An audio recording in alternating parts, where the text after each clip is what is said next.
వచ్చారు, మీకు వందనాలు. ఇప్పటివరకు నీ ప్రేమికులు మిమ్మల్ని ఆరాధిస్తూ వచ్చారు, అందుని బట్టి వందనాలు. యోగమైన దిశగా ఆరాధించి వారి బట్టి వందనాలు. అయోగ్యంగా ఆరాధించి వారిని తరుణం దయచేయండి. కృపలో ఈ సన్నిధి కాంతి ప్రత్యక్ష కొరకే ప్రాధాయపడుతుండగా మీరే నీ ఆత్మను మాత్రం కొరపరచండి. మా మధ్యలో ఉన్నటువంటి నీ శరీరము నీ రక్తం యొక్క విలువలు ఛాయలు మాకు బయటపరచండి. నీ రక్త క్రయధనంగా వివేచించి యోగ్యమైన దిశగా పాల్గొంటూ కృప చూపించండి. నీ వాక్కు మా శరీరానికి, మా హృదయానికి, మా ఆత్మకు లంగర్ వలె గుర్చేవలకి సహాయం. నీ కృపలో దాచి ఉన్నటువంటి మేలు ఎంతో గొప్పదని శ్రమించుకోవచ్చు.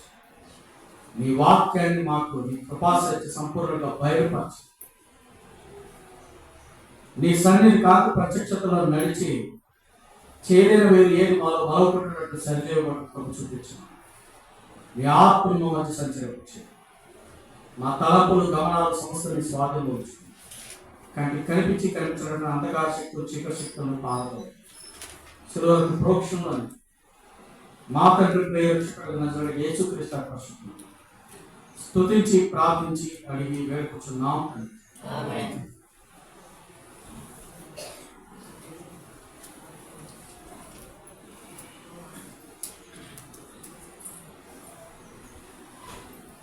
పరిశుద్ధ గ్రంథంలో నుండి మొదటి కొరింథీయులకు రాసిన పత్రిక 11వ అధ్యాయం. మొదటి కొరింథీయులకు రాసిన పత్రిక 11వ అధ్యాయము 28వ వచనం. మొదటి కొరింథీయులకు రాసిన పత్రిక 11వ అధ్యాయం 28వ వచనం అందరం కలిసి. మొదటి కొరింథీయులకు రాసిన పత్రిక 11:28. కాబట్టి ప్రతి మనుషుడు తాను పరీక్షించుకోవాలి, అలాగ చేసి అభివృద్ధిని ఆ పాపంలో మరోసారి అందరం కలిసి. కాబట్టి ప్రతి మనుషుడు తాను పరీక్షించుకోవాలి, అలాగ చేసి అభివృద్ధిని ఆ పాపంలో. మన అంశానికి వెళ్దాం. హోషేయ గ్రంథం 4వ అధ్యాయం. హోషేయ గ్రంథము 4వ అధ్యాయము 12వ వచనం.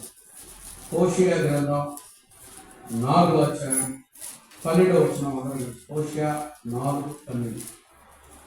నా జనులు తాము పెట్టుకున్న కర్ర యొక్క విచారణ చేయరు, తమ చేతి కర్ర వారి సంగతి తెలియజేయరు.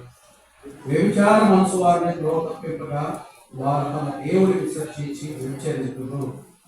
ప్రభువారి సాయంత్రం ఒకసారి ప్రార్థన చేస్తారు. ప్రేమానుకంగా మా ప్రియ పరలోక తండ్రి, అత్యున్నత సింహాసనం దాసిందే దేవా, మాకు కాదు మాకు కాదు, నీ కృపాశక్తులను బట్టి నీ నామంకే మహిమ కలగాలి. నీ ఆత్మీయ దౌర్యం ఎక్కడ కలగలం? అవాగ్యం దౌర్భాగ్యం ప్రాధాన్యపడుతున్నాం.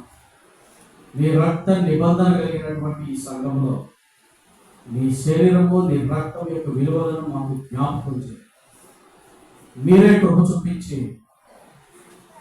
నీ కులాల పరిణామం మాలో కలిగినటువంటి చేదైన వేరు ఏది మమ్మల్ని రేకెత్తించుకున్న వాటిని తీసి, ఇది నీ శరీరం అని, ఇది నీ రక్తం అని వివేచించి పాల్పట్టు కృప చూపించి నీ రక్త నిబంధనలో పాల్గొని మాతో మాట్లాడమని మా తలంపు సమస్తాన్ని స్వాధీనంలో ఉంచుకొని నీ వాక్కును అందించుకున్నాం. మా తండ్రి ప్రేక్షకుడు యేసుక్రీస్తు పరిశుద్ధనామమున ప్రాధాయపడుతూ బతుకులాడుకుంటున్నాం తండ్రి.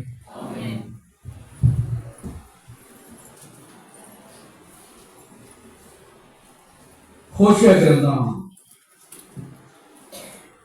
4వ అధ్యాయము 12వ వచనం. గడిచిన ప్రభు ఆరాధనలో 11వ వచనాన్ని కూడా జ్ఞాపకం చేసుకోవచ్చు. ద్రాక్షరస పానముల వచనం. ఈ 4వ అధ్యాయము 12వ వచనంలో నా జనులు తాము పెట్టుకొనిన కర్ర యొక్క విచారణ చేయదు, తమ చేతి కర్ర వారి సంగతి తెలియజేయదు.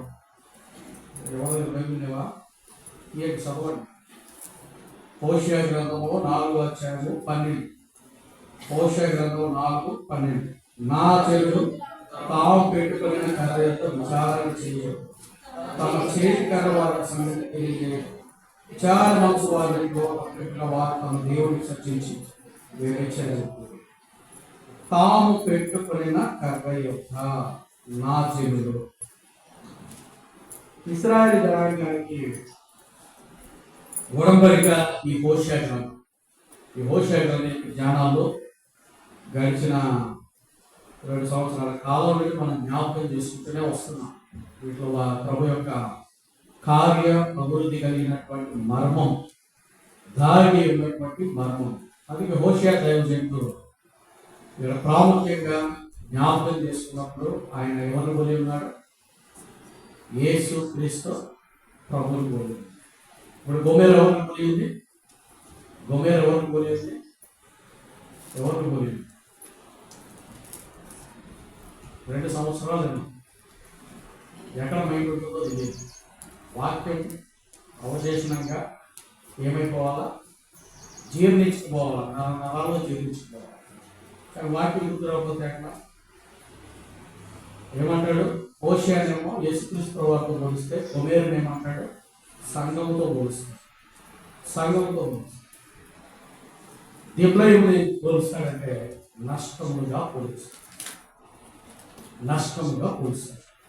ఇక్కడ ప్రభు సెలవిచ్చింది ఏంటంటే, తాము ఏర్పాటు చేసుకున్నటువంటి కర్ర, ఈ కర్రకు ఉండాల్సినటువంటి లక్షణాలు జ్ఞాపకం చేస్తారు. దేవుని యొక్క కర్ర ఉంది, మనుషుల యొక్క కర్ర ఉంది. మానవుని యొక్క నడవడిగా మార్చేది కదా ఈ కర్ర యొక్క పద్ధతి. కోలమాన పద్ధతిలో ఈ ప్రత్యక్ష గుడారం యొక్క నమూనాన్ని జ్ఞాపకం చేసుకున్నప్పుడు ఆయన అంటాడు, చచ్చౌక్యంగా అంటే సమానమైనటువంటి సరి అయినటువంటి కొలతలతో దానిని నిర్మించాలి అంటే అది సరళత మ్రానులు, దేవదారు వృక్షపు మ్రానులు. ఈ మ్రానులు కలిగినటువంటివి అంటే ఈ కర్ర యొక్క నమూనాన్ని జ్ఞాపకం చేసుకున్నప్పుడు ఈ హోషేయ గ్రంథం వివరించినప్పుడు అంటాడు దీంట్లో, దాన్ని ఏం చేశారు? నా జనులు 4:12 తాము పెట్టుకున్న కర్రతో విచారణ చేయుదురు, తమ చేతికర వారికి సంగతి తెలియజేయము. వ్యభిచార మనసు వారిని త్రోవ తప్పిపక వారు తమ దేవుని విసర్జించి వ్యభిచరిస్తారు. అంటే తాము పెట్టుకున్న కర్ర యొక్క విచారణ. ఏ కర్రలు ఉన్నాయి? మనిషికి కలిగవచ్చినటువంటి కర్రలు ఏంటి? అనేకమైన కర్రలు ఉన్నాయి. వాక్యానికి అనుగుణం ఉండే కర్ర ఒకటి, దేవుని నడిపించగలిగినటువంటి కర్ర ఒకటి, దైవికమైనటువంటి విలువలు ప్రత్యక్ష కనిపించే కర్ర ఒకటి. అలానే ఇంకో 3 నష్టపరిచయం, ఆత్మిక క్షీణత. ఇన్ని రకాల కర్రలు ఉన్నాయి. కానీ మనకు స్థిరపరచబడినటువంటి కర్ర. కానీ ఇక్కడ ఏంటంటే క్రీస్తు కలిగినటువంటి పునాది మీద కట్టబడినటువంటి కర్ర, శ్రేష్టమైనటువంటి రాన్ మీద చేయబడినటువంటి కర్ర. అందుకే ఆయన కర్ర అనేది దాన్ని పోల్చుకుంటే దాన్ని ఏం చేశాడనంటే అడ్డకమ్మి నిలువకం, దాన్ని సిలువగా ఆ కర్రగా ఆయన ఏం చేశాడు? పరమట అస్తమింపదీశాడు. అందుకే ఈ అస్తమింపబడినటువంటి కర్ర మీద ఏంటంటే చాలా మంది గుర్తులు పెట్టుకుంటారు. అందుకే కొంతమంది కాళ్ళలో చూస్తే సిలువు గుర్తు ఉంటాయి, కొంతమంది చేతుల మీద చూస్తే సిలువు సంబంధించినటువంటి గుర్తులు ఉంటాయి. కొంతమందికి ఎక్కడైనా వెళ్ళినప్పుడు వారికి బహుకరించేది కూడా ఏం చేస్తారు? షీల్డ్ కానీ మెమంటో కానీ, అరే మీరు క్రైస్తవులు కదా గుర్తెరగడానికి వారికి సిలువను కూర్చి ఇస్తూ ఉంటారు. నిజానికి అవి పెట్టుకోవడం వల్ల శ్రేష్టత కాదు, కానీ దాన్ని వారు ఎందుకు నిర్మిస్తున్నారు అన్నది మనకి సందర్భ సైతం కాదు. కానీ వాటి యొక్క సిలువను చూసినప్పుడు మన గుర్తు రావాల్సింది ఏంటంటే క్రీస్తు ప్రభువారు మన కొరకు ప్రాణం పెట్టాడు ఈ కల్వరి సిలువలో అన్నది మనం జ్ఞాపకం చేసుకోవాలి. కానీ దాని కాలక్రమేణా ఎలా బతికిపోతుందని అంటే అది గుర్తు ఇశ్రాయేలుకు ఒక గుర్తు. ఏ గుర్తు అంటే రోమా ప్రభుత్వ కాలంలో ఆ అజ్ఞాన కాలంలో దేవుడు చూసి చూడనట్టు ఓర్పడినటువంటి జనాంగంలో నష్టపరచబడింది. అంటే వారి కఠినమైన శిక్ష ఏంటంటే సిలువ. కఠినమైనటువంటి శిక్ష సిలువ. ఇప్పుడు ఆ సిలువ మీద చేసి చాలా వరకు ఏంటంటే తాళతో కట్టేయడం అయిపోయింది. కానీ క్రీస్తు ప్రభు వారి దగ్గరికి వచ్చేసరికి మేకులతో బంధించారు. కారణం ఏంటి? ఆ సిలువ యొక్క కట్టె యొక్క మ్రాను యొక్క విలువను జ్ఞాపకం చేస్తారు. ఈ మ్రాను మనం జ్ఞాపకం చేసుకుంటే క్రీస్తు ప్రభు వారి యొక్క పోలికలో ఉన్నటువంటి శ్రేష్టతను జ్ఞాపకం చేస్తారు. అందుకే మనం జ్ఞాపకం చేసుకోవాలి. ఒకసారి ఈ నిర్గమకాండం 24 అధ్యాయం. నిర్గమకాండము 24 అధ్యాయము. 24 అధ్యాయము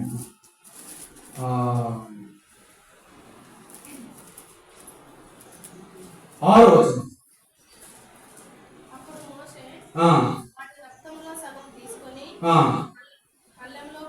పోసి ప్రోక్షించెను బలిపీఠము. ఈ బలిపీఠం యొక్క మర్మయుక్తమైనటువంటి వాక్య భాగాన్ని మనము పలుసార్లు చూసుకున్నాం. కానీ ఇక్కడ బలిపీఠం దేని వల్ల తయారు చేయబడుతుంది? దేని వల్ల విన్నాం కదా, చాలాసార్లు నేర్చుకున్నాం కదా. దేంతో చేయబడుతుంది బలిపీఠం? తుమ్మ కర్ర. ఏ కర్రది? కర్ర, తుమ్మ కర్ర. తుమ్మ చెట్టు ఎటువంటి ప్రాణది? ఎటువంటి ప్రాణం? ఒకసారి నేను ఒక వడ్రంగి అతను అడిగాను, తుమ్మ చెట్టు. ఆయన అన్నాను, వాళ్ళు ఇవి ఇన్స్ట్రుమెంట్స్ తయారు చేస్తున్నారు, ఏవి ఈ డోలకి తయారు చేస్తుంటే వాళ్ళ దగ్గర నేను అడిగాను, ఇది ఏమి మొద్దు అని అన్నది అడిగితే వాళ్ళ ముందు ఇది మామిడితో తయారు చేస్తుంది, మామిడి చెట్టుకు సంబంధించింది. మరి వేపతో కూడా ఉంటాయని వేపతో కూడా ఉంటాయి. నేను అన్నాను, మరి తుమ్మ చెట్టు వాటి దొరుకుతాయా అని అన్నట్టు. అమ్మో తుమ్మ చెట్ట, దాన్ని మనం స్వాదపరచడం వల్ల కాదు. ఎందుకు వల్ల కాదు అనేది అంటే, నువ్వు దానిలో మూల తీసుకొచ్చి ఒక మేకు తీసుకొచ్చి కొట్టినా కానీ మేకన్నా వంకర పోవాలి, అవి తిరిగిపోవాలి. అంత బలమైనది అని చెప్పారు తుమ్మకర. కానీ క్రీస్తు ప్రభు అదే తుమ్మకరాన్ని తీసుకొని వచ్చి బలిపీఠానికి ఉపయోగించాడు. బలిపీఠం తుమ్మకర. ఈ బలిపీఠం మీద ఏం చేయాలి? బలి అర్పింపవాలి. రండి, లేవికాండం మొదటి అధ్యాయం. లేవికాండము మొదటి అధ్యాయము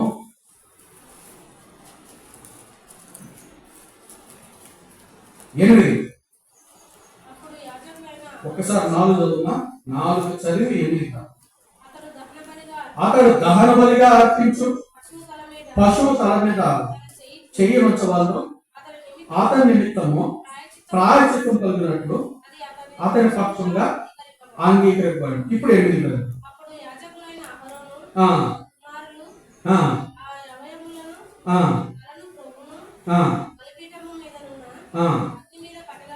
కట్టెలపైని ఇప్పుడు ఏమైపోయింది? ఇప్పుడు బలిపీఠము 4 దిక్కుల 4 కొమ్ములు. 4 కొమ్ములు అంటే ఏంటి? 4 కొమ్ములు అంటే ఎద్దుగా, మేకవా, పొట్టేలుగా? ఏ కొమ్ములు అంటారు చెప్పండి? ఏ కొమ్ములు అంటాం? ఇప్పుడు బలిపీఠం, ఇప్పుడు ఇది బలిపీఠం, బల్ల బలిపీఠం. కొమ్ములు అంటే ఇవి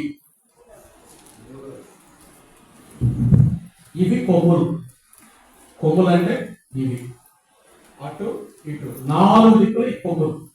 ఈ 4 కొమ్ములు కాళ్ళకి అటు కొమ్ము ఇటు కొమ్ము, చేతులకి అంటే ఇటు పక్క కాళ్ళకి ఇటు పక్క కాళ్ళకి ఇటు పక్క కాళ్ళకి కదలకుండా దాని బలియాత్మ ప్రోక్షించడం. అంటే ఈ తుమ్మకర్ర యొక్క ప్రాముఖ్యత ఏంటి అని అంటే, స్థిరమైనటువంటి క్రీస్తు శరీరాన్ని గుర్తు చేసుకుంటూ క్రీస్తు శరీరము పోలి నేనును, అందుకే పౌలు దైవజనుడు అంటాడు, నేను ఆయన పోలి నడుచుకున్న ప్రకారం మీరును నన్ను పోలి నడుచుకుని అంటాడు. ఎవరు? దైవజనుడు పౌలు. 14 పత్రికలు రాసినటువంటి పౌలు క్రీస్తు ప్రభువారు ప్రకటించిన 4 సువార్తల కంటే అధిగమించబడినటువంటి మర్మయుక్తంగా బయలుపరిచినటువంటి పౌలు అంటాడు, నేను క్రీస్తును పోలి నడుచుకున్నాను. అంటే క్రీస్తుని పోలి నడుచుకోవడం అంటే ఈ తుమ్మ కర్రలో కలిగినటువంటి శ్రేష్టతను జ్ఞాపకం చేస్తున్నారు. అంటే అటు ఒరిగేది లేదు, ఇటు ఒరిగేది లేదు, అటు కదిలేదు లేదు, ఇటు కదిలేదు. స్థిరత్వము, దేవుని స్థిరత్వం. ఈ స్థిరత్వం కలిగినటువంటి తుమ్మ చెట్టును చూసుకొని ప్రభు యొక్క ప్రత్యక్షతను జ్ఞాపకం చేసుకుంటారు. అంటే ఈ ప్రత్యక్షతలో నిలవబడాలి, అది సంఘం అనే ప్రత్యక్షత. ఇప్పుడు ఈ తుమ్మకర్ర నిప్పంటిస్తే కాలదా? మూలంటే దిగుతుంది. నిప్పంటిస్తే కాలదా? ఉదయం నుంచి మొదలు పెట్టావు, 4 రోజులు ఆట పెట్టు, కాలదా? పెద్ద ముద్దు తీసుకొచ్చి, యాప ముద్దు ఏదో ముద్దు తీసుకొచ్చి నిప్పంటించావు రోజు ఇంత ఇంత ఇంత కాలి కాలి కాలి ఎప్పటికైతే మొత్తానికి ఆగిపోతుంది. ఇప్పుడు దీనికి వేడి లోహము అంటే ఇత్తడి లోహము. బలిపీఠానికి ఏం చేస్తారంటే తుమ్మకర్ర మధ్యలో ఉండి దాన్ని రప్పిపుచ్చడానికి ఏంటంటే ఇత్తడి లోహము అమర్చబడినటువంటి లోహం ఏమైపోతుంది, వేడి తీవ్రత ఆ తుమ్మ కర్రకి కలుపుకుంటున్నట్టు దాన్ని ఏం చేస్తుంది, భద్రపరుస్తుంది. ఇప్పుడు క్రీస్తు పునాది మీద కట్టబడినటువంటి తుమ్మకర్ర నీవు నేరుగా స్థిరపరుస్తుంది. అంటే ఉదయకాలం చూస్తున్నటువంటి ఆరాధనలో అపోస్తుల యొక్క పునాది మీద కట్టబడినటువంటి పునాది స్థిరం. ఇప్పుడు ఆ మధ్యలో తుమ్మకర్ర ప్రభు మన నుంచి మనకేం చేస్తాడు, నొప్పి తగలంటే ఇది బాధ తగలేదు, వెంట వేడి తీవ్రత కలగలేదు. ఈ ఇత్తడి కలిగినటువంటి చుట్టూ బలిపీఠం మధ్యలో ఇప్పుడు ఏం చేస్తాడు, మళ్ళీ కట్టెలు బలి అర్పణ, ప్రాయశ్చిత్తాత్మ, కృతజ్ఞతాపూర్వకమైన శ్రేష్టమైన అర్పణలన్నీ అర్పింపబడతాయి. అంటే ఈ అర్పణ కలిగినటువంటి ఈ కట్టెల్లో దేనికి సాదృశ్యం, కర్ర, గడ్డి, కొయ్య, కాను. అంటే దైవికమైనటువంటి విధానంలో నడిపించబడేటప్పుడు దేవుని యొక్క ప్రత్యక్షత జ్ఞాపకం చేసుకున్నప్పుడు ఈ తుమ్మకర్ర వ్యాపముద్దయిద్దా, లేకపోతే ఈ తుమ్మకర్ర పనికిరాని గడ్డి పరికగా మారిద్దా, లేకపోతే ఈ తుమ్మకర్ర లోకం అనే మానవులతో లేకపోతే ఆ పెరిగి వేయబడినటువంటి ఆ ముండ మాదిరిగా మార్చబడింది. తుమ్మకర్రలో ఆ లక్షణం కోల్పోయినాక ఏం చేసింది, అయ్యో నేను తుమ్మకర్రని కాదు, ఇప్పుడు నేనేమైపోయాను, ముండ చెట్టు నిండా అనలేదు, నేను వేప చెట్టు నిండా అనలేదు, మళ్ళీ ఇంకేమన్నా వేరే చెట్టు అనిదా అనలేదు, ఫలమిచ్చే చెట్టు అంటే అనలేదు. కారణం ఏంటంటే దాని సుగుణము, దాని గుణము ఆ తుమ్మకర్ర యొక్క విశిష్టతను జ్ఞాపకము అంటే జ్ఞప్తికి తెచ్చేది. అంటే చౌచక్యంగా అమర్చబడినటువంటి కుల పద్ధతులు కలిగినటువంటి పరిణామంలో అమర్చబడతాం. ఇప్పుడు ఈ అమర్చబడినటువంటి ఈ దేవుని యొక్క సన్నిధిలో బలిపీఠంగా ప్రోత్సహించబడినప్పుడు ఇప్పుడు 2:17 చదువుతుంది. ఇదే లేవి కాలం 1:17.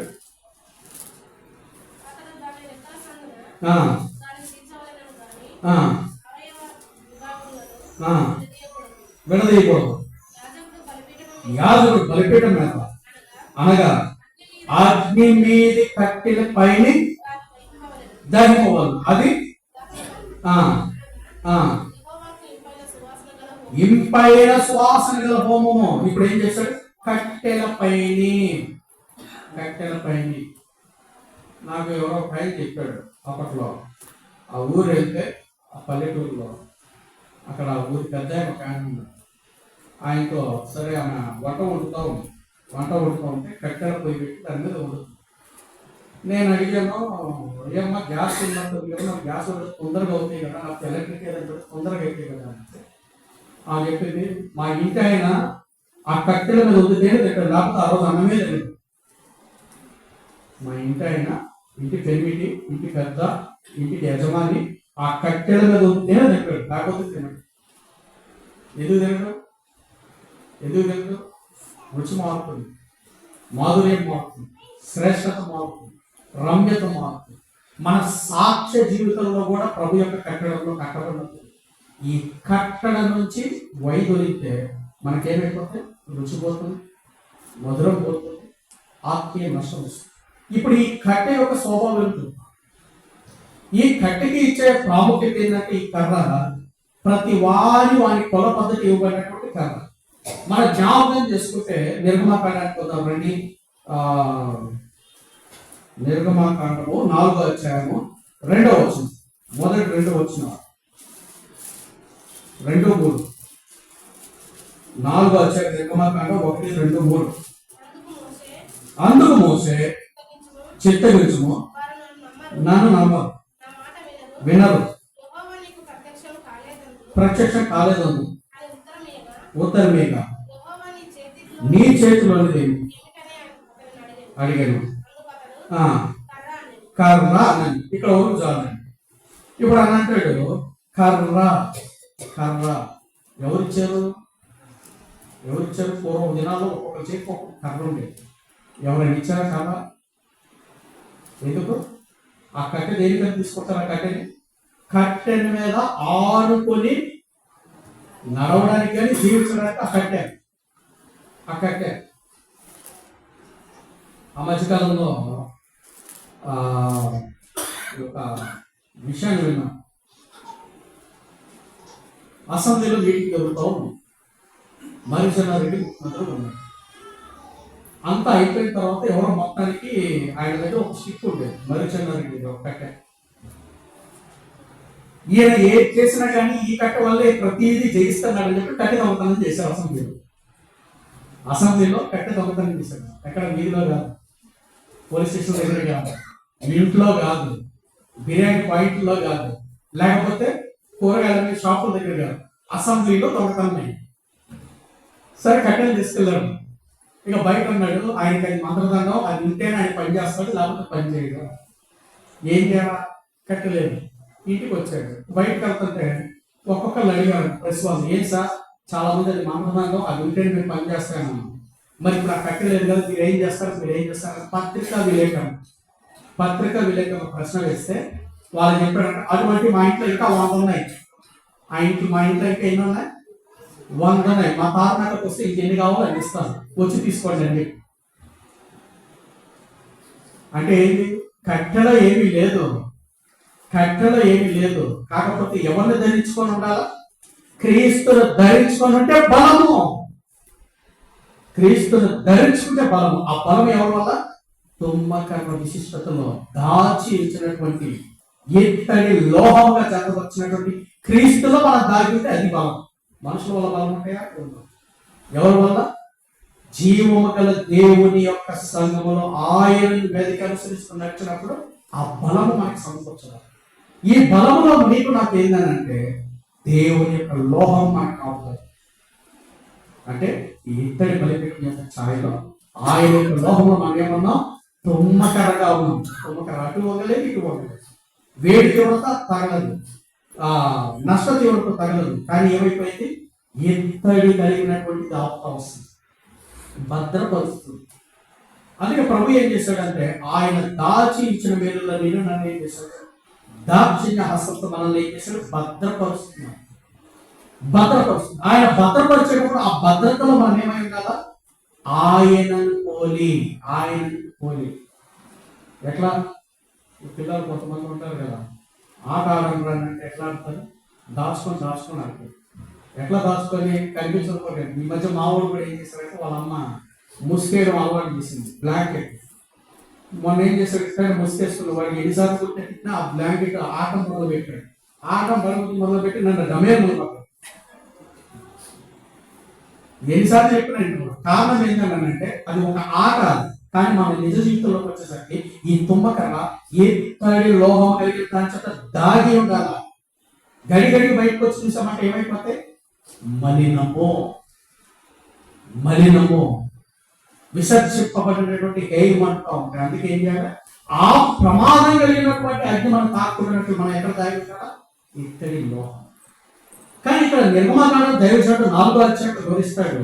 అది ఏమిటి అంటే కర్ర, చేతిని ఆనుకున్నటువంటి కర్ర.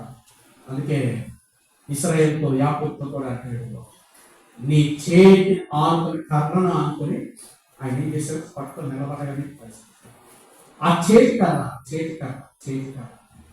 ఆయన అంటాడు, నీ యాత్ర చేసిన దినాలేంటి, లేకపోతే నీ జీవితకాల ప్రయాణం ఏంటని ఐగుప్తు ఫరో ప్రశ్న వేస్తే ఆయన అంటాడు, నా యాత్ర చేసిన దినాలు, నా శ్రమ దినాలు, నా దుఃఖ దినము, నేను సంతోషంగా ఉంది ఇన్ని దినాలే, నేను ఈ యొక్క యాత్ర దినాలు అధికంగా ఉన్నాయి అన్ని చెప్పిన తర్వాత ఈ ఒంటి కర్రతోనే నేను నడుస్తూ వచ్చాను. అంటే కారణం ఏంటి? ఆ కర్రలో ఉన్నటువంటి బలము మీరు జ్ఞాపకం చేసుకోవాలా. ఈ 2వ రాజుల గ్రంథం 8వ అధ్యాయంలో కూడా దైవజనుడైనటువంటి ఎలీషా అంటాడు, ఇదిగో ఈ శివుని మీద అయినటువంటి గనురాలు తన కుమారుని పోగొట్టుకొని నష్టపరుచుకుంది. ఇది నా దండము, నా రాజదండం, నా దుడ్డుగా. ఈ కర్ర తీసుకుని ఎక్కడికి వెళ్ళాలా? మృతమైన శరీరం మీద తీసుకెళ్ళాలా.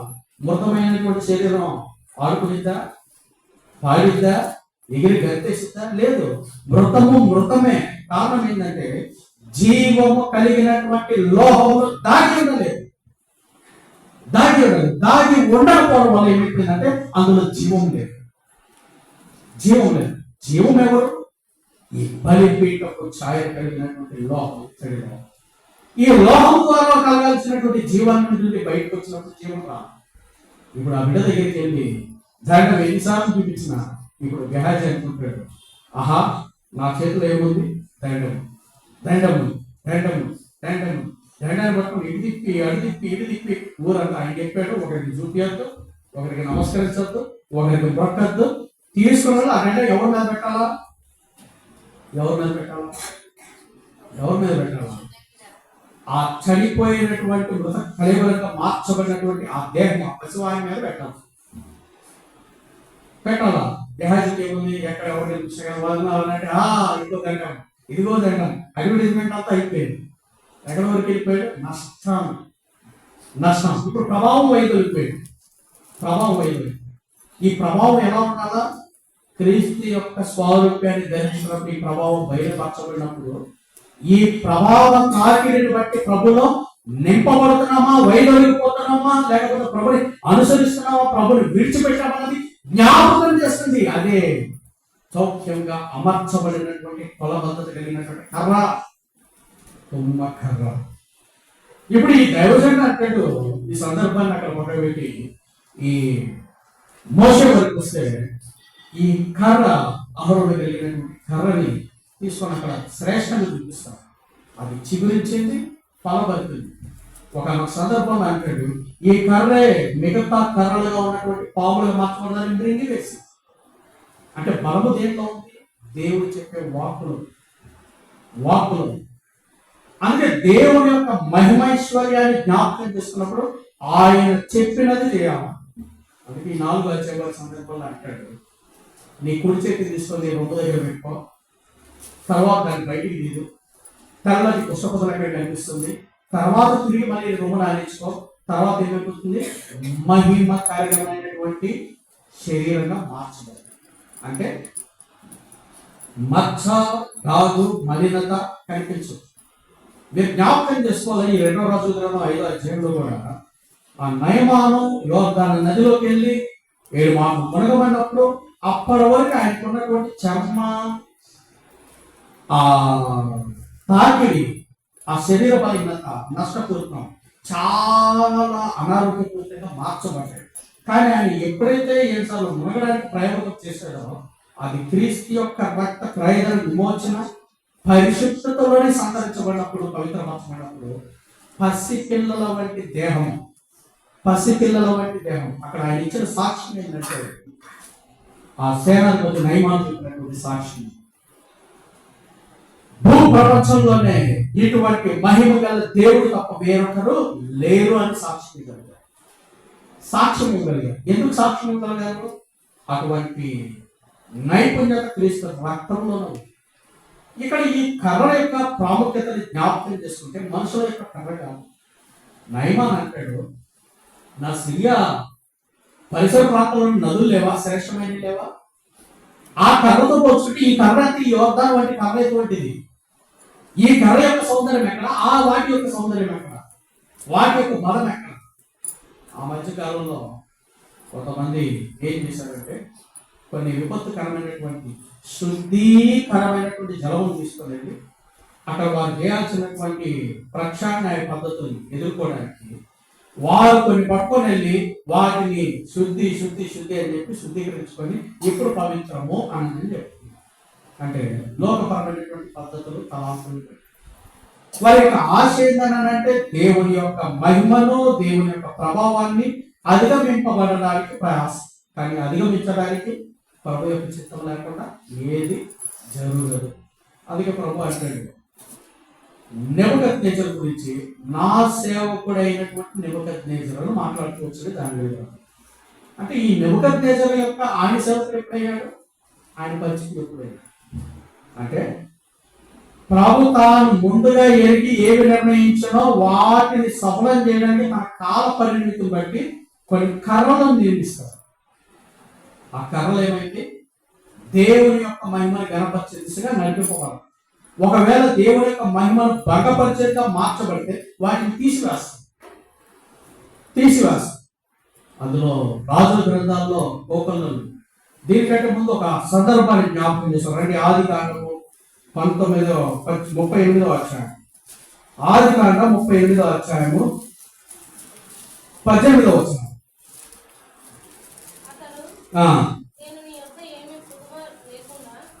పెట్టవాలని అడిగినప్పుడు నీ ముద్రయు దారమును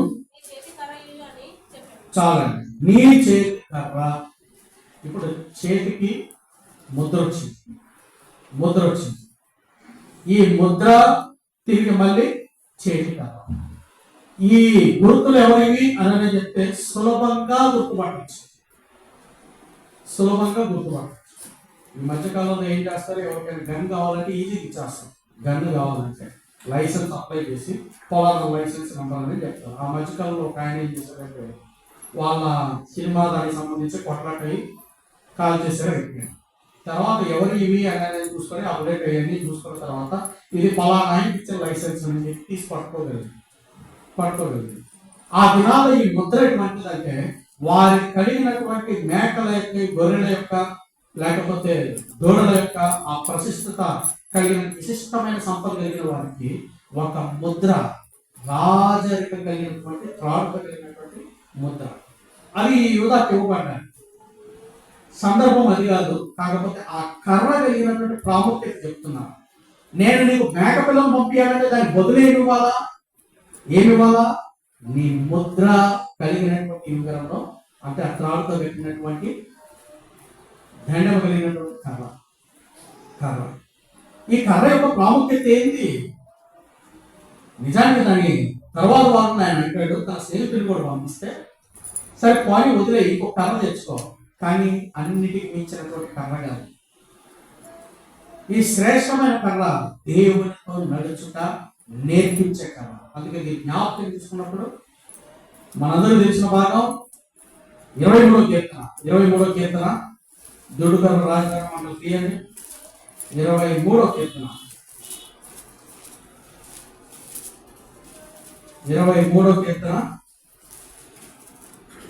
4. గాఢాంధకారపు లోయలో నేను సంచరించున్నాను, ఏ అపాయములకు భయపడను. నీవు నాకు తోడైనవు, నీ దుడుకరయు నీ వెండము నన్ను ఆదరించును. అంటే గాఢాంధకారపు లోయలో సంచరించును. దైవజనుడైనటువంటి దావీదు భక్తుడు తన యొక్క జీవిత పతన కాలంలో, అంటే అంతకుముందు కాలంలో సమస్త నష్టములన్నీ ఎదుర్కొని చివరి గడికి అబ్షాలోము అనే ఉపద్రవం వచ్చినప్పటికీ ఆ ఉపద్రవంలో దాటి కూడా ఆయన చివరికి ప్రభు సన్నిధికి వచ్చినప్పుడు ఆయన అంటాడు, గాఢాంత కాలంలో నేను ప్రవేశించినా కానీ ఏ తెగుళ్ళకి భయపడ. కారణం ఏంటి? దుడుకర్ర అనేది దేవుని యొక్క స్వహస్తంతో నిర్మింపబడినటువంటి కర్ర. ఈ కర్ర అంటే అది మనల్ని క్రమశిక్షణతో నిలబెట్టే కర్ర. అది దుడుకర్ర. దండము, రాజదండము. ఎస్తేరు దగ్గరికి అంటాడు, 3 దినాలు ఉపవాసం ఉంటాను, నువ్వు నా పిల్లతండ్రి మొద్దుకైవి, మరి నీవేమో మాట అన్నావు, మరి ఇశ్రాయేలు ఈదుపు కాపరి వేరొక దిక్కని, సరే నేను 3 దినాలు ఉపవాసం ఉంటే నేను రాజును ఎదుర్కొంటాను. రాజు ఆజ్ఞ లేకుండా ఎవరు అక్కడ ప్రవేశించట నష్టం. అది మరణానికి అతీతం, మరణానికి ఏమే నిదర్శనం. అది మరణం అంటాం. ఇప్పుడు నేను వెళ్ళాలా రాజు దగ్గరికి? ఎలా వెళ్ళాలా? నా కొరకు మీరు ప్రారంభించుడి.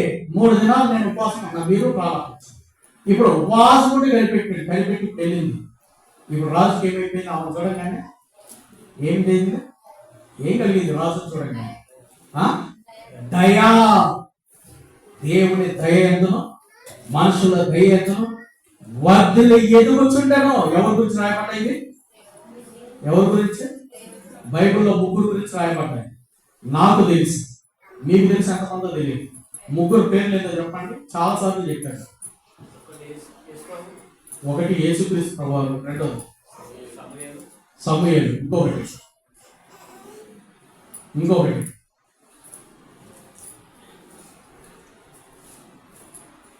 అందుకే వాక్యాలు చెప్పినప్పుడు అన్ని కంకాపాఠం ఉంటారు.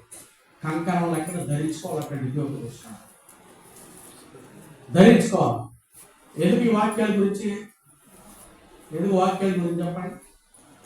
ధరించుకోకపోతే ఏమైపోతే దుష్టుడు వచ్చి వాటిని ఎత్తుకొని పోవును అని అంటే ఎక్కడ కొన్ని మొండ పొదలో పడి, కొన్ని రాతి నేల మీద పడ్డాయి, కొన్ని మంచి నేల మీద పడ్డాయి. ఇప్పుడు రాతి నేల మీద పడి ఏంటంటే ఏంటి వాటిపై అవిటి విచారాలు అంటాడు. ఇంకొకటి ఏంటంటే ఈ దుష్టుడు వచ్చి ఏం చేస్తాడు, ఎత్తుకొని పోయాడు అన్నట్టు. ఇంకొకటి ఫల సమృద్ధి అంటాడు. అంటే 3 రకాల గల ఫల సమృద్ధిలో మనం ఏం విత్తుతున్నాం, ఏం పోస్తున్నాం, ఏం వింటున్నాం. వాక్యం.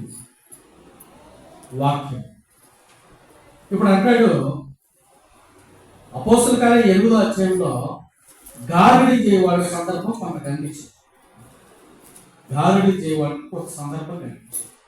ఇశ్రాయేలీయులకు ఎవ్వరికీ పట్టలేదు, వాక్యం పట్టలేదు, ఏం చేయలేదు. గారడీ చేసేవాడు మాత్రం ఏం చేశారంటే వీళ్ళ దగ్గర ఏమో జరుగుతుంది.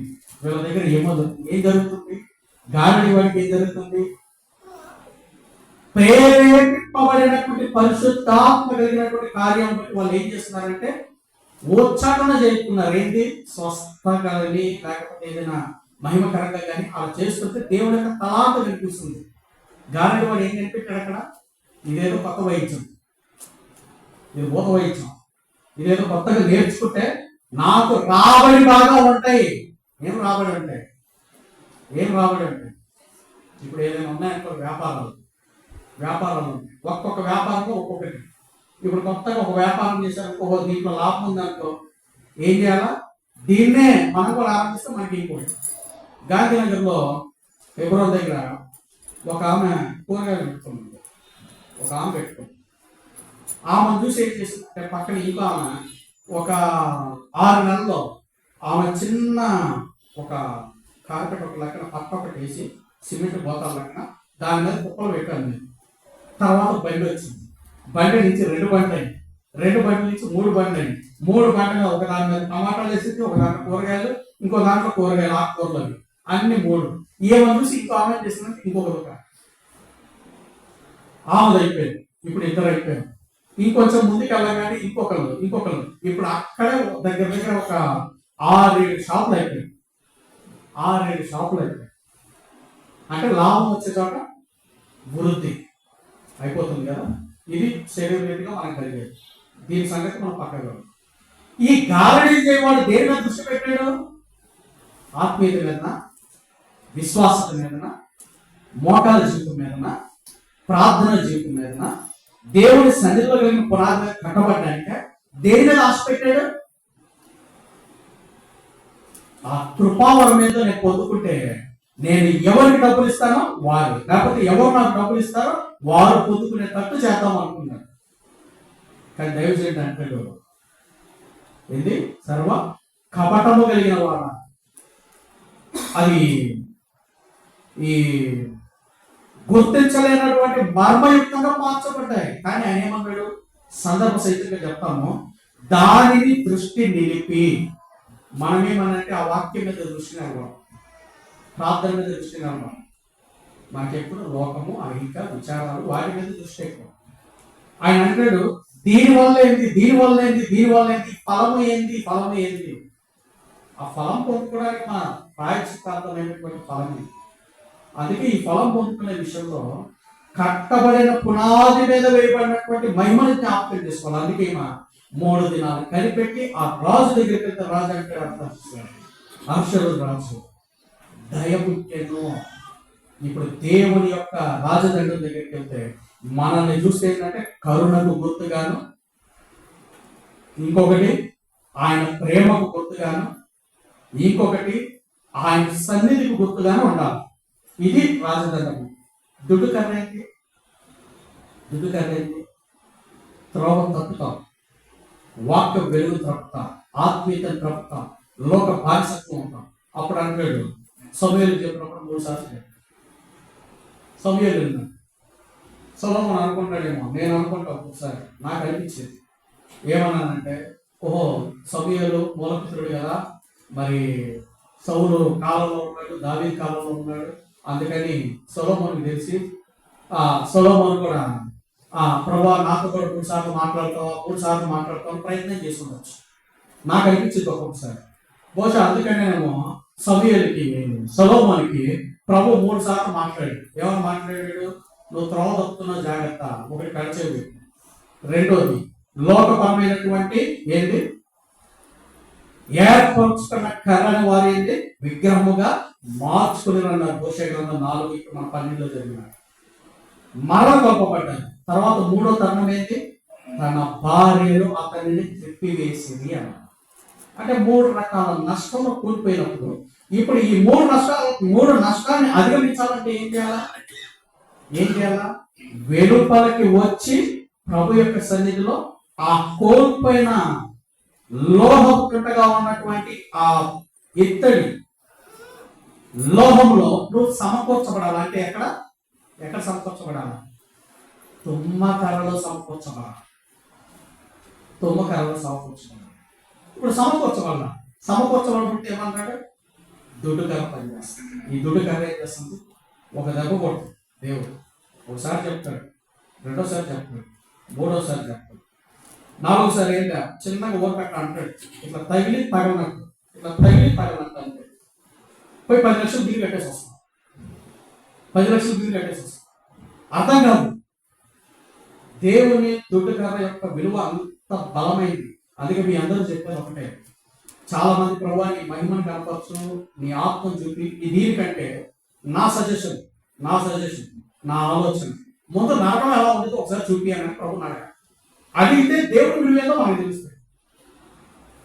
ముందు నరకం ఎలా ఉందో తెలిస్తే ఆ అగ్ని ఆనందం ఎట్లా ఉంటుందో, పండుగలు ఎలా ఉంటాయో, ఏడుపు పెరుగులు ఎలా ఉంటాయో, దేవుడు మనకు కోల్పోయిన నష్టపూరితం ఎలా ఉంటుందో, నిద్రలేని తను ఎలా మార్చబడుతుందో, ఆత్మ ఆరిపోయిన పరిస్థితి ఎలా ఉంటుందో అది తెలిస్తే పరలోకం విలువ తెలుస్తుంది. అప్పటి వరకు పరలోకం యొక్క విలువ తెలియదు. ఎంత చెప్పినా చెవికి ఎక్కదప్పుడు. ఎందుకు దీన్ని చూడలేదు కాబట్టి దాని విలువ తెలియట్లా. మాకు దానిని చూసినట్లయితే దాని విలువ ఏందో మనకి తెలిసింది. దాన్ని చూడలేదు కాబట్టి దాని విలువ తెలియట్లా. ప్రభు అక్కడ 2 చేతులు దాటి నా ప్రియ కుమార్తె ఇంకా ఎంతకాలం మా అంటాడు. టైంలో పోయా, పని పట్టలేదు, ఇప్పుడు పడతారు. ఎవరు నేను నీ దగ్గరకు వచ్చినప్పుడు నువ్వు రావాలి. నువ్వేంటి కేవలం దేవుడు. మనకి ఇబ్బంది కలిగినట్టే అప్పుడు ఏం చేస్తాం? నువ్వే కదా ప్రేమించేది. ఇక ఏడు ఎక్కడి నుంచి వస్తాయి కూడా అర్థమే కాదు. అంటే ఈ ప్రేమ ఎక్కడ వస్తుంది? అవసరానికి వాడుకుంటున్నాం దేవుణ్ణి, హృదయపూర్వకంగా వాడుకుంటున్నామా, లేకపోతే ప్రభావాన్ని నేను ఆధారపడుతున్నా చెప్పగలుగుతున్నామా? విలువ తెలియదా? అందుకే అన్నట్టు మీరు విలువ పెట్టి కొనబడిన సంఘంలో అంగంగా చేర్చబడ్డారని. ఈ కర్ర ఎటువంటిది? బలిపీఠము దగ్గర ఇక్కడి లోహం మధ్యలో నేను అమర్చి భద్రపరచాడంటే నీ విలువ, నా విలువ ఎంత గొప్పటి. గడ్డి కొయ్య కాలు కాదు మన బ్రతుకు, పనికిరాని చెత్తగా మన బ్రతుకు. అందుకే రూతమ్మనిది శ్రేష్టమైన పరిగణి ఎదుర్కోవడానికి ఇష్టపడేది. మరి ఆమెతో పాటు పరిగెత్తున్న చాలా మంది ఉన్నారు. ప్రభు అన్నారు ఈ దివ్యోపదేశకాల సందర్భంలో, లేవికాల సందర్భంలో, లేకపోతే ఈ ధర్మశాస్త్ర గ్రంథాలు వివరించేటప్పుడు వాటి పరిగణ గురించి వివరాలు ఇచ్చాడు. పంట కోత కాలం సంబంధించి ఇచ్చిన ఈ పంటలో ఏమన్నా అన్నాడు? మీ దేశంలో ఎవరైనా బీదలు కానీ, విధవరాళ్ళు కానీ, దిక్కులేని వారు కానీ, పరదేశులు కానీ ఎవరైనా ఉన్నాయన్నా వారికి విలువనేది వాళ్ళు ఏర్కోవాలి పరిగాను. రూతం ఎవరు ఏం ఏర్కుంది? బోయాజ్ అంటాడు. అక్కడక్కడ కాదు, ఆమెకు సమీపంగా దగ్గరగా ఆమె సమకూర్చుకున్నట్లు ఆ పరికని ఆమెకి సులభంగా ఇవిడి. ఎవరు? క్రీస్తు పోలిక కలిగినటువంటి బోయాజు. ఈ దినాన దేవుని యొక్క సంఘంలో నీవు నేను నేర్చుకోవాల్సింది ఏంటంటే, ఈ కర్ర బలిపీఠం లోహము తట్టుకొని నిలబడలేని కర్రగా ఉన్న మనల్ని ఆయన బలిపీఠపు అంచుల్లో ఇత్తడి లోహం మనల్ని భద్రపరిచినప్పుడు నీవు నేను మనం ఏం చేస్తున్నాం? బయటికి వచ్చి తోగి చూడడానికి ఇష్టపడుతున్నాం, బయట లోకాన్ని చూడడానికి ఇష్టపడుతున్నాం. కానీ ప్రభు అంటాడు దాచి ఇచ్చిన మేలు చాలా గొప్పది. ఈ మేలులో భద్రపడండి. ఈ మేలు కాదు, బయట ఇంకా ఉంది, ఇంకా ఉంది. మనం చిన్నప్పుడు పోయేటప్పుడు చూస్తూ ఉంటాం కదా, ఏమంటాడు దాంట్లో ఆ కథల్లో వాటిని ఏమంటాడు, రోజు బంగారం బాధ చేసి ఒక గుడ్డు పెడుతుంటే ఈ రోజు ఇన్స్టాల్మెంట్ చేస్తుంది, రోజు కొనుక్కొని వాళ్ళకి చాలా కష్టంగా ఉంది, ఒక్కసారిగా దాన్ని మేకపోసి దాన్ని కొట్టకోసి బంగారం గుడ్లన్నీ తీసుకుందాం, గుడ్లన్నీ తీసుకుందాం. ఏమైపోయిందా? సచ్చేపోయా. ఇప్పుడు ఏమైపోయా? తల కొట్టుకొని, గుండెలు బాగుకొని, రొమ్ము కొట్టుకొని, దుమ్ములో పొల్లాడి ఏం చేసిన ఏం ప్రయోజనం? ఏం పని. కారణం ఏంటి? నష్టము, నష్టం. అంటే ఈ లోహంలో కలిగినటువంటి ఈ తుమ్మకర విశిష్టత జ్ఞాపకం చేసుకున్నప్పుడు ఈ బలిపీఠ ఛాయలో ప్రభు అర్పింపబడాలి. క్రీస్తు ప్రభు అర్పింపబడ్డారు, మరి చాలా అయ్యారు, విమోచించాలి. వారం వెంబడి వారం కడుక్కోవడానికి వస్తున్నాం. వారం వెంబడి వారం ఏం వస్తున్నాం? కడుక్కోవడానికే వస్తున్నాం. మనం కడుక్కోవాలి, కడుక్కోవాలి, కడుక్కోవాలి. ఎందుకు వస్తున్నాం దేవుని మందిరానికి? ప్రభావం కడుగు, మమ్మల్ని కడుగు, కడుగు, కడుగు. వారం వెంబడి వారం కడగడానికే వస్తున్నాం. మనం కడగడానికి కాదు, ఆయన మనల్ని కడగడానికి. నీ చేతితో మమ్మల్ని కడుగు, కడుగు, కడుగు, కడుగు. ఎవరు గడిగించుకుంటాం? ఈ రోజు గడిగించుకుంటాం, మసలు పూజ, మళ్ళీ ఎల్లుండి వస్తాం, మళ్ళీ తర్వాత తర్వాత తర్వాత. ఈ 2025 సంవత్సరం ఈ ఫిబ్రవరి మాసం మధ్య భాగంలోకి వచ్చి దినాలు ఎలా గడిచిపోతున్నాయి? ఎలా గడిచిపోతున్నాయి? రండి ఒకసారి మొదటి రాజుల గ్రంథం, మొదటి రాజుల గ్రంథము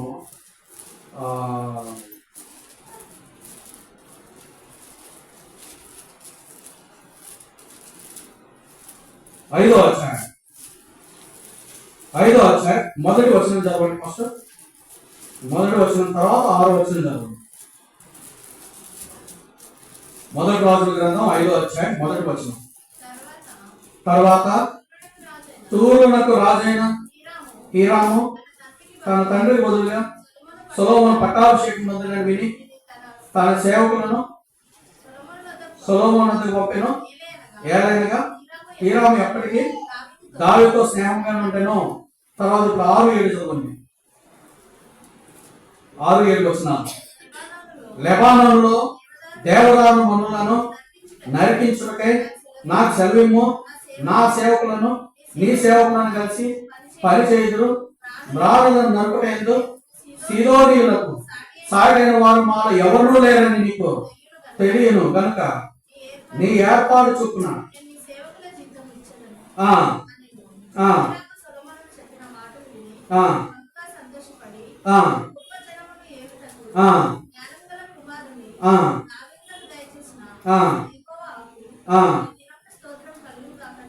ఇక్కడ అంటాడు సొలొమోను మ్రాణులు తెప్పించాలి. మ్రాణులు తెప్పించాలి ఏం చేయాలి? తూరు హీరాము యొక్క ప్రభావాన్ని జ్ఞాపకం. హీరాము ఏం చేశాడు? ఆయనతో సంధి. దేని గురించి? సరళత మ్రాణులు, సరళత మ్రాణులు, గొంజి చెట్లు, ధవల వృక్షములు, శ్రేష్టమైన మ్రాణులన్నీ తీసుకొచ్చాడు. ఇప్పుడు ఈ మ్రాణులు తీసుకురావాలని కింద అంటాడు సీదోనీయులకు సాకినైన వారు ఎవరు లేదు. సీదోని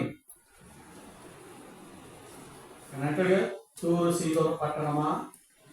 ఏమంటాడు? తూరు సీదోను పట్టణమా నీ గతి ఓర్వ తగినది. ఇప్పుడు ఈ సీదోను వారు ఏంటంటే బలపరాక్రమం, ఎట్టి వ్యక్తి పనులకైనా ప్రాస్పరవారు. అందుకే ఆయన అంటాడు ప్రత్యేకంగా వారి గురించి పేరు అని అంటాడు. నఫ్తాలి యొక్క భాగం కానుకున్నటువంటి సీదోను ప్రాంతం.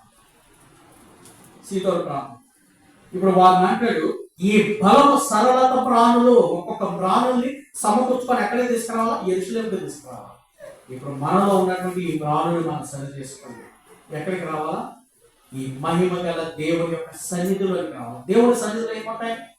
చెక్కబడుతా సౌచక్యంగా అమర్చబడి ఏంటి కొల పద్ధతుల్లో అంటు కట్టబడినటువంటి ఏం చేస్తాం? ప్రభుని మహిమపరిచే శరీరంగా మార్చబడి. అందుకే ప్రభు అంటాడు ఇదే మాటలో జ్ఞాపకం చేసుకుంటే రండి ఒకసారి 7వ అధ్యాయము 13-14 చూద్దాం.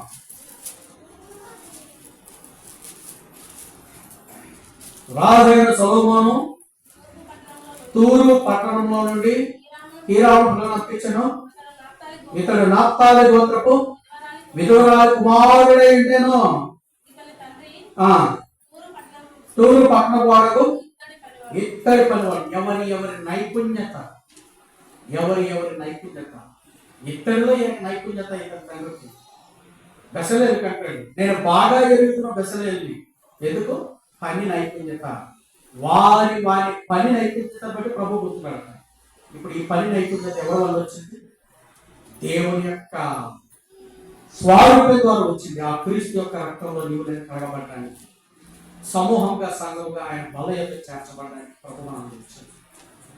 బలిపీఠపు ఛాయలో మనల్ని భద్రపరిచి, మనల్ని సంరక్షించి, మనల్ని నడిపిస్తుందంటే మనం దేనిని ఆశిస్తున్నాం? దేని మీద గురి యొక్కకే పరిగెత్తాలి. ఏ గురితో పరిగెత్తుతున్నాం?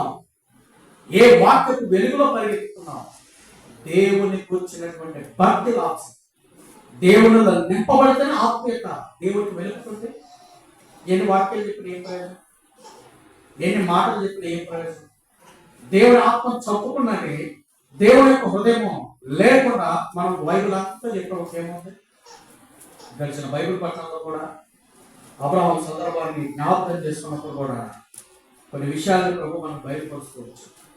ఏమని? లూకాసు వార్త 4వ అధ్యాయంలో ఆ తేట తెల్లుగా అపవాది ఎత్తైనటువంటి పర్వత పుస్తకానికి తీసుకెళ్ళి, ఇదిగో ఈ రాళ్ళని ఏం చేయాలా?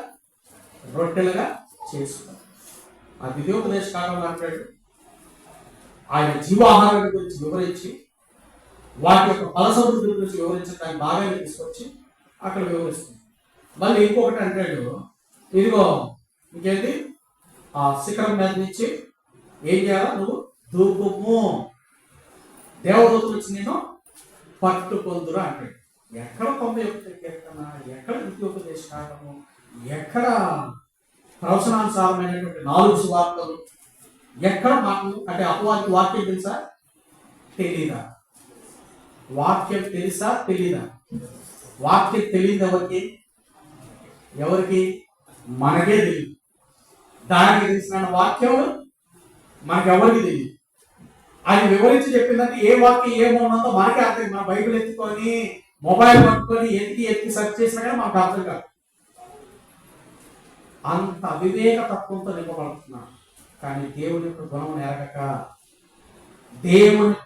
ఎరగక, వాటిని ఎంత స్వతంత్రించుకున్నా అవి మన చెంత నిలబడవు. దేవుని స్వతంత్రించుకునేది ఏంటో తెలుసా?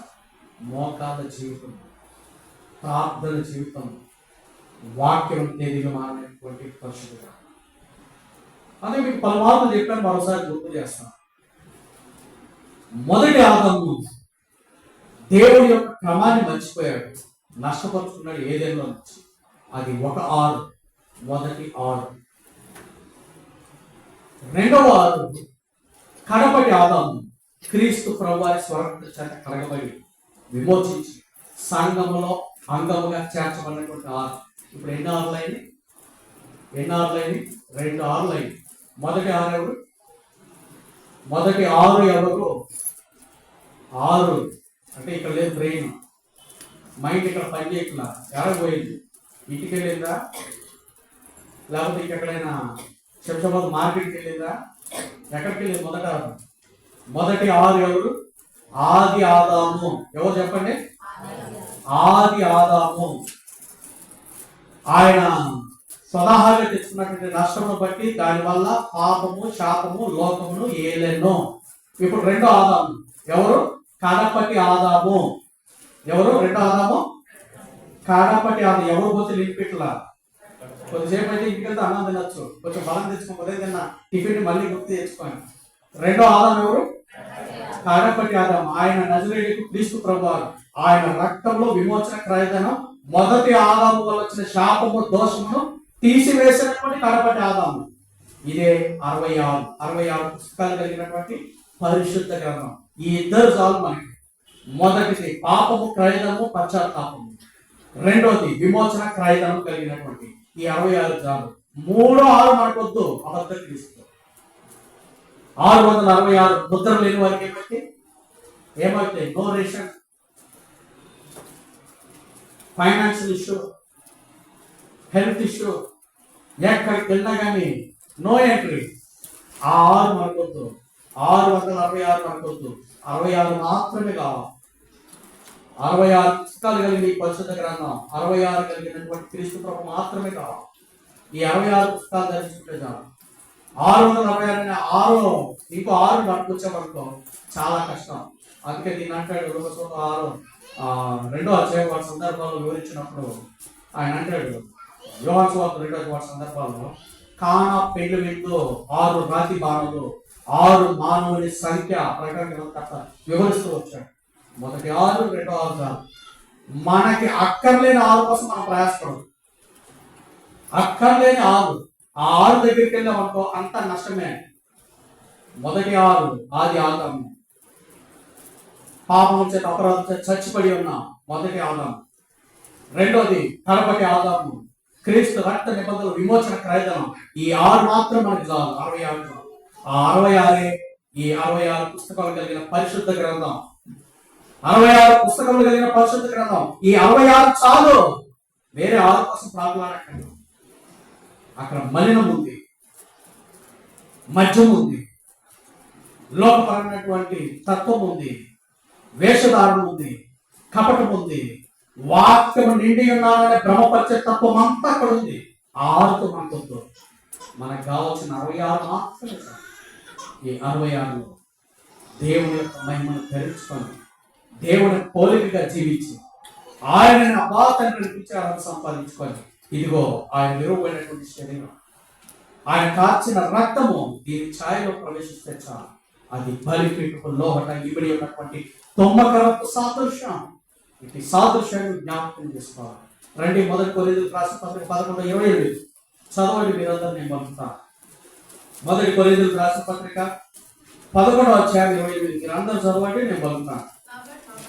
కాబట్టి ప్రతి మనుషుడు తను తాను పరీక్షించుకున్న వాళ్ళు అలాగ చేసి ఆరోగ్యం తిని ఆ పాత్రలో త్రాగవాళ్ళు లేదు. ప్రతి మనుషుడు పరీక్షించుకోవాలి. ఎందుకు పరీక్షించుకోవాలి? ఇల్లు లేవా, కుటుంబం లేరా, బిడ్డలు లేరా, తల్లిదండ్రులు లేరా, దేశానికి ఒకళ్ళు, ప్రపంచానికి ఒకళ్ళు, గ్రామానికి ఒకళ్ళు, ఇంటికి ఒకళ్ళు పరీక్షించుకుంటే అయిపోతుంది. ఎందుకు పరీక్షించుకోవాలా? ఈ శుభప్రదమైన నిరీక్షణతో, ఇట్టి బహుమానం కంటే ఓపికతో పరిగెత్తాం. ఎక్కడ పరిగెత్తాలా? 66 కలిగినటువంటి ప్రభు యొక్క ప్రభావాన్ని జ్ఞాపకం చేసుకొని పుస్తకములు కలిగినటువంటి ప్రభు యొక్క గ్రంథంలో లిఖితములైనటువంటి ఆయన తేదీయమానటువంటి మహిమ. అందుకే ఉదయకాల ఆరాధన కూడా సర్వము సత్యము సంపూర్ణత, దాన్ని జ్ఞాపకం చేసుకున్నటువంటి ప్రభుని నీవు నేను ఎదుర్కొన్న వారమై ఆ క్రీస్తు శరీరంలో చేయలేని వేరు లేకుండా ప్రవేశిద్దాం, సరి చేసుకుందాం. ఆయన శరీరము, ఆయన రక్తము, నీ కొరకై నా కొరకై విరవబడినటువంటి శరీరము, రక్తము, క్రయధనము, విమోచన క్రయధనం. ఇటు క్రయధనాన్ని జ్ఞాపకం చేసుకున్నాను. కర్ర లోకపరమైనటువంటి కర్రగా కాకుండా లోకపరమైనటువంటి వ్యభిచార వ్యామోహతత్వం కలిగినటువంటి పాపాన్ని స్నేహించే మధ్యపు మత్తు కలిగిన వ్యభిచారము నీవు నేను పడకుండానట్లు ఆ 13 ప్రకటన గ్రంథ సారాంశకర్త వివరించినట్లు మత్తులు కాకుండా ఈ 66 మొదలైన క్రీస్తు ప్రభు యొక్క ప్రభావాన్ని ధరించుకొని మొదటి ఆదాము కలిగినటువంటి 6, కడపటి ఆదాము కలిగినటువంటి 6, 66 పుస్తకాలు కలిగి పరిశుద్ధ గ్రంథం కలిగినటువంటి క్రీస్తు ముద్ర కలిగినటువంటి వారమై ప్రభులో సంచరించి ఆయన శరీర రక్త మాంసాలను యోగ్యమైన దిశగా పాల్పొక్కులు కలిగినానికి ప్రభు మనకు సహాయం దయచేయంగా. 2 మోకాలు కొన్ని క్షణాలు మౌనంగా మనల్ని మనం సరి చేసుకున్నాం.